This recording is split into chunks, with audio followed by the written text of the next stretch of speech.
बिस्मिल्लाहिर्रहमानिर्रहीम। अस्सलाम वालेकुम नाज़रीन। हफ्ता सफाई मुहिम के सिलसिले में डी ग्राउंड पीपल्स कॉलोनी में शजरकारी का आगाज़ कर दिया गया है। हमारे नुमाइंदा खसूसी गुलाम दस्तगीर हैदर के मुताबिक PHA के ज़रिए तमाम deputy commissioner Mohammad Ali, additional deputy commissioner Asma Ejaz Cheema और चेयरमैन PHA MP लतीफ़ नज़र ने स्कूलों के तलबा के हमरा पौधे लगाए। DG PHA Asif Chaudhry, director social welfare Shahid Rana और दीगर अफसरान भी इस मौका पर मौजूद थे। Deputy commissioner Mohammad Ali, chairman PHA Latif Nazar व दीगर अफसरान ने पार्क से अलामती तौर पर कचरा उठाकर सफाई कायम रखने की तरगीब भी दी।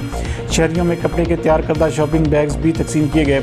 इस मौका पर डिप्टी कमिश्नर मोहम्मद अली का कहना था कि शजरकारी हफ्ता सफाई का अहम जुज़ है और आइंदा नस्ल को सफाई कायम रखने और दरख्त लगाने की जानिब राग़िब करना हमारा मकसद है, जबकि हफ्ता सफाई के दौरान ज़िला में 1 लाख पौधे लगाए जाएंगे। इस मौका पर चेयरमैन PHA MP लतीफ़ नज़र का कहना था कि माहौलियाती तहफ़्फ़ुज़ के लिए हमें इनफरादी और इज्तिमाई जिम्मेदारी पूरी करना ज़रूरी है। चेयरमैन PHA का कहना था कि सफाई कायम रखने के लिए कल्चर को फ़रोग़ देकर सेहतमंद मुआशरा ही परवान चढ़ सकता है।